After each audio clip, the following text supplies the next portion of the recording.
Hello everyone, welcome back. स्वागत सभी का। तो आज जी हम अपना इंट्रोडक्शन के साथ वीडियो का करेंगे बाकायदा आगाज। सबसे पहले हम चलते हैं इधर। अच्छा, हसन, उस्मान, इकरा। मेरी बारी कब आनी है? मैं देख रहा हूँ अपनी बारी का लोग ना बारी। अच्छा, मैंने दोनों हैंड इधर। मैंने कहा जल्दी बोल लेते हैं। अच्छा, कौन रह गया? सनी सनी लियोनी एंड नहीं अकेला सनी एंड वाला खत्म कर देना। ओके। और मुझे तो आप जानते हैं, मैं हूं सजाद। और बाकी आज का जो वीडियो है वो है जी PM Narendra Modi full attitude video. Hi hi hi, क्या बात है। Gabbar is back. Gabbar is back title सही दिया है, गब्बर इज बैक। मतलब जैसे कि उनकी दोबारा गवर्नमेंट आई है तो आप कह सकते हो कि Gabbar is back. You can say that. Gabbar. Okay. एक था टाइगर की एक है टाइगर चलो मोदी साहब। एक था टाइगर, एक है टाइगर। डायलॉग ही बदल दिया।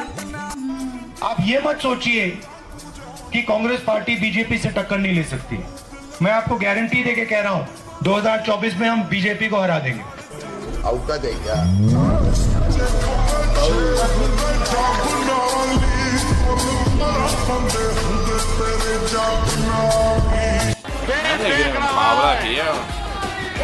देख रहा है एक अकेला कितनों को भारी पड़ रहा है। चले है मेरे नाम का इक्का बना दूं मैं गुलाम का। कोई बने बैठ तो मैं उसका भी डैड। मैं जो बुर्ज खलीफा फोटो लगता है, मैं कहता हूँ कोई मोदी का लगवा के दिखा दो बुर्ज खलीफा में। तलवे जाएंगे वहाँ पे फोटो लगवाने में, किंग खाने में।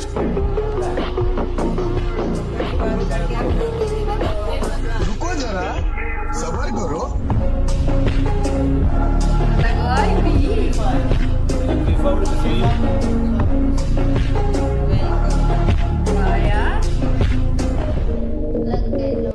जनवरी की शाम पूरे हिंदुस्तान में जगमग होनी चाहिए। भाई ने बोला करने का तो करने का।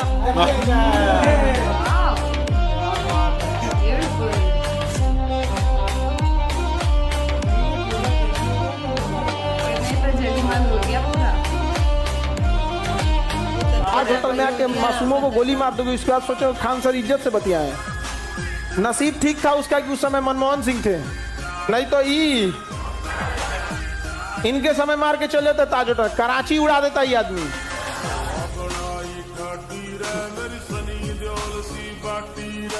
हम घर में घुस के मारेंगे।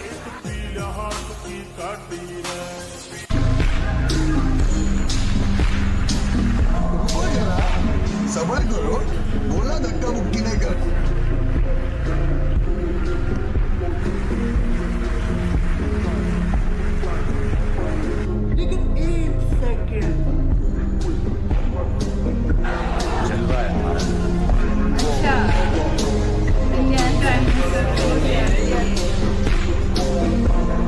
घर में घुसकर मारा है, कब्र तुम्हारी खोदी है, दिल्ली की गद्दी पर बैठा बाप तुम्हारा मोदी है।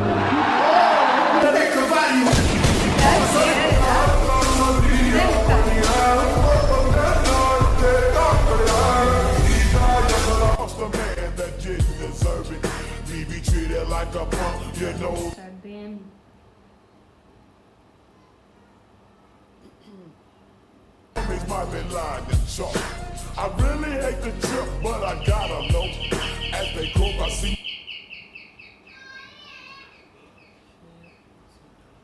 I'll be like on my knees in the night, saying prayers in the street. Psych!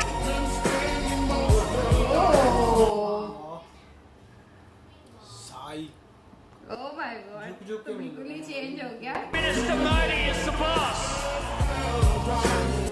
मैं भी जम्मू कश्मीर में यात्रा लेके गया था और तब आतंकवादियों ने पोस्टर लगाए थे और कहा था देखते हैं किसने अपनी माँ का दूध पिया है, जो लाल चौक में आके तिरंगा फहरा था। मैंने जम्मू के अंदर बड़ी सभा में कहा था 26 जनवरी को ठीक 11 बजे मैं लाल चौक पहुंचूंगा, बिना सिक्योरिटी आऊंगा, बुलेट प्रूफ जैकेट के बिना आऊंगा और फैसला लाल चौक में होगा किसने अपनी माँ का दूध पिया।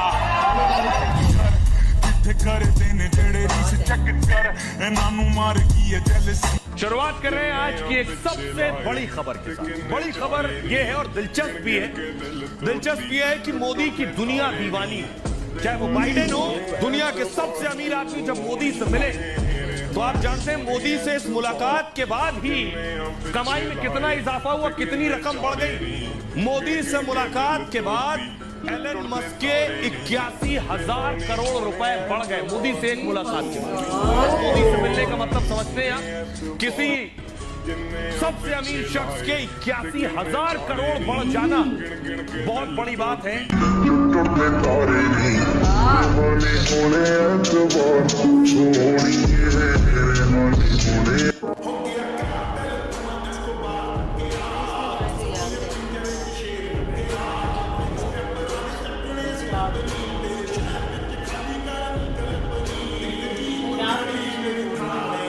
नहीं, वो जब उन्होंने दाढ़ी रखी है ना वो सूट की है।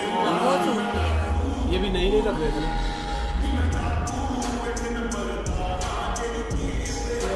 यहाँ ये उनका इमेज कैसा बन गया है दाढ़ी के साथ।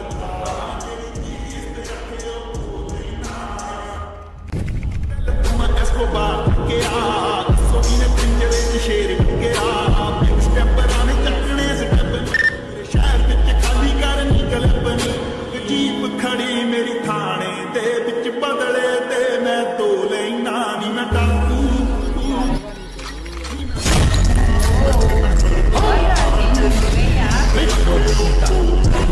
और बहुत तंगी भी हो गई,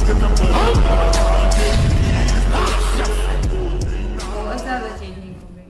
उन्होंने कहा कि नरेंद्र मोदी पंजाब गए, वहां सरदारों की दस्तार कबूल की, अरुणाचल प्रदेश गए, उनकी टोपी कबूल की, असम गए तो उनकी वेशभूषा कबूल की, लेकिन जब इमाम साहब ने टोपी पहनाने की कोशिश की तो लौटा दिया।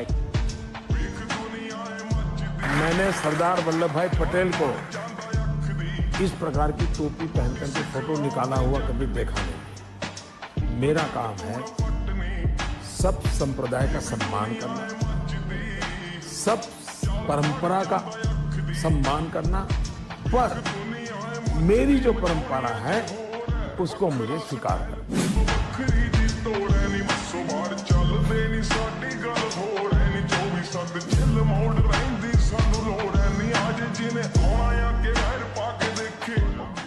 अगर डेमोक्रेसी खतरे में है और अगर ऐसी डेमोक्रेसी है कि जब रशिया यूक्रेन का युद्ध हो रहा था तो पाकिस्तान वाले अपने गाड़ी पे भारत का झंडा लगा के निकल रहे थे, अफगानिस्तान वाले भारत का झंडा निकल रहे थे, यहाँ रशिया यूक्रेन का युद्ध चल रहा है, वहां बाइडेन मोदी जी के पैरों में दंडवत करके लेटा है कि प्लीज रशिया के विरोध में 2 शब्द बोल दीजिए। वहां रशिया वाले पैर पड़ रहे हैं कि प्लीज हमारे विरोध में एक भी शब्द मत बोलना, हमारे साथ खड़े रहिए, किसी अलायंस में मत जुड़िए। अगर ऐसी डेमोक्रेसी खतरे में है तो मैं ऐसे डेमोक्रेसी में ही जीना चाहूंगा।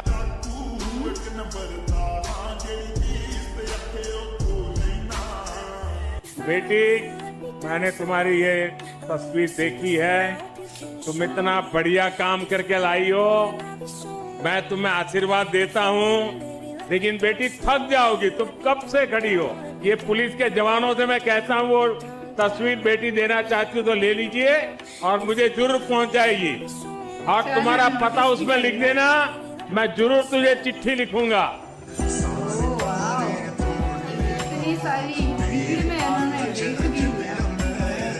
पश्चिम बंगाल के मुख्यमंत्री ममता बनर्जी ने केंद्र से बीजेपी की सरकार को उखाड़ फेंकने की कसम खाई। Opposition party must come together.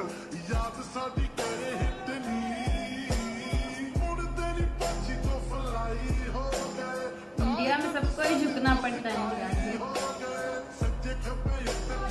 देश देख रहा है एक अकेला कितनों को भारी पड़ रहा है।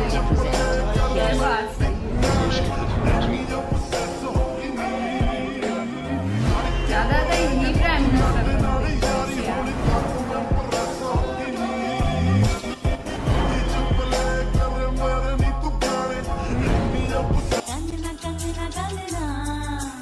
झुमका झुमका झुमका। ये तो वो नहीं है अमेरिका के जो पहले वो थे प्रेसिडेंट डोनाल्ड ट्रम्प की हवा तो बहुत है।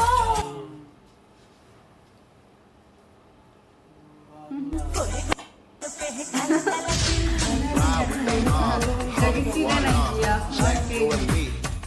2 दफा बन गया। युद्ध लड़ने की ताकत नहीं है, पीठ पर मार करने के प्रयास होते हैं। तो ये मोदी है नहीं, ये तो बड़ा गंदा सा रूल है। उसी भाषा में जवाब देना चाहूँगा। अच्छे तरीके से कर रहा है, उसको करने देना चाहिए। ये बात है। अच्छा, बाहर के मुल्कों में मैं कहा ये इस तरह वोटिंग नहीं ना होती जैसे हमारी होती है। इनका तो जो बड़े हैं मैंने कहा उन्होंने वोट करना होता है कि किसको बनाना है। पब्लिक वोट करती है भाई, हर जगह पर पब्लिक का वोट होता है, हर जगह पर पब्लिक का वोट होता है। पब्लिक वोट देती है। अमेरिका में जो कहते हैं वो सामने शो हो रहा होता है एलसीडी पे, जितने वोट पड़ रहे हैं सारे साथ। उसमें ये होता है ना, उधर ये होता है कि आप 2 बंदे हैं या 3 बंदे 4 बंदे हैं, आप उनको वोट कर रहे हो डायरेक्टली। जैसे अगर हम इंडिया की बात करें तो एक तरफ राहुल गांधी खड़े हैं, दूसरी तरफ मोदी साहब खड़े हैं, तीसरी तरफ आप कह लो कि कोई और बंदा खड़ा है, तो इन तीनों को ही वोट आप कर सकते हो। मतलब उधर अमेरिका सिस्टम में एक बंदा नहीं, तीनों को नहीं, कि आप वोट करोगे कि या तो आप पीएम साहब मोदी साहब को करोगे या उधर करोगे या उनको, तीनों बंदों को वोट पड़ना है। आगे फिर उन्होंने क्या करना है कि अपनी कैबिनेट बनानी है नीचे, कि मैंने किस बंदे को किस जॉब पे लगाना है, अपनी टीम बाद में उन्होंने सेलेक्ट करनी होती है। ठीक है, हमारे इधर जो सिस्टम है ना इलेक्ट्रॉनिक, वो ये इलेक्शन का, वो ये है कि हमारे इधर हमने अपने जो कैंडिडेट सिटी के होते हैं अपने मुतलका, उनको वोट करना होता है। ठीक है, हम उनको वोट करते हैं, हमें पता होता है कि ये इस पार्टी का, इस पार्टी का है। ठीक है, लेकिन समटाइम्स ये होता है कि कुछ इंडिपेंडेंट खड़े होते हैं, हम उनको वोट करते हैं, वो बाद में पार्टी चूज करते हैं कि हमने किस पार्टी में जाना है। हमने पहले बंदे को इधर वोट किया, किस पार्टी के बंदे को कर रहे हैं, वो उनकी सीट्स कलेक्ट होंगी, मिलेंगी, तो मतलब इधर से कोई जीत गया, उधर से कोई जीत गया, अब वोट। ठीक है, अब वो क्या होता है कि वीक सी गवर्नमेंट बन जाती है हमारे, कि कुछ उस पार्टी को साथ मिलाकर सीटें पूरी कर ली, कुछ उस इस दफा जैसे इंडिया की बनी है, मतलब कि बीजेपी जो जिस तरीके से कि था कि पूरे तरीके से वो इस अब की बार 400 पार का एक नारा था कि, लेकिन उनकी सीट्स उतनी नहीं आई, तो उनको दूसरी पार्टी को साथ मिला के किसी को, तो उन्होंने गवर्नमेंट बनाई, अपनी सरकार बना ली, जैसे कि पाकिस्तान में है। अब जो नून लीग है उसको पीपल पार्टी को साथ मिलाना पड़ा और पार्टियों को साथ मिलाना पड़ा, सबको मिलाकर जो है उन्होंने हुकूमत बनाई। तो उधर ये होता है कि तो अब वोट पड़े हैं, एक बंदे को बढ़ना है, दोनों में से जिसके वोट, एक भी वोट अगर ज्यादा है ना, एक भी वोट ज्यादा है, एक बंदे को 50 लाख वोट पड़ गया, एक बंदे को 50 लाख 1 वोट पड़ गया, जिसका 50 लाख 1 वोट है वो विनर डिक्लेयर हो जाएगा, और उसने पूरे कंट्री में अपनी हुकूमत जो है अपने अकॉर्डिंगली बनानी होती है। ठीक है, दूसरा जो होगा वो ओपोनेंट में चला जाएगा, वो अपोजिशन में आ जाएगा कि दूसरे नंबर पर जो होगा, तीसरा जो होगा वो वैसे ही फारग, उसकी गेम खत्म, वो 5 साल के लिए खामोश होकर बैठ जाए साइड पे। ठीक है, लेकिन हमारे इधर क्या है, हमारे इधर जिसको सीट मिल जाती है, जो जहाँ से जीत जाता है, वो पार्लियामेंट में जाता है, वो तनख्वाहें लूटता है, मजे करता है, एंजॉय करता है, बेशक वो उसकी पार्टी जीती है या नहीं जीती। ठीक है, ये चीज मैं जीत जाऊं, मेरे मजे हैं 5 साल, ये चीज है। बाकी वीडियो की तरफ आते हैं जी। एटीट्यूड तो काफी तगड़ा था, कैसा लगा? एक इनका एटीट्यूड और एक इनकी एंट्री, जब ये एंटर होते हैं और इनका जबरदस्त होते हैं, वो बहुत कमाल का होता है।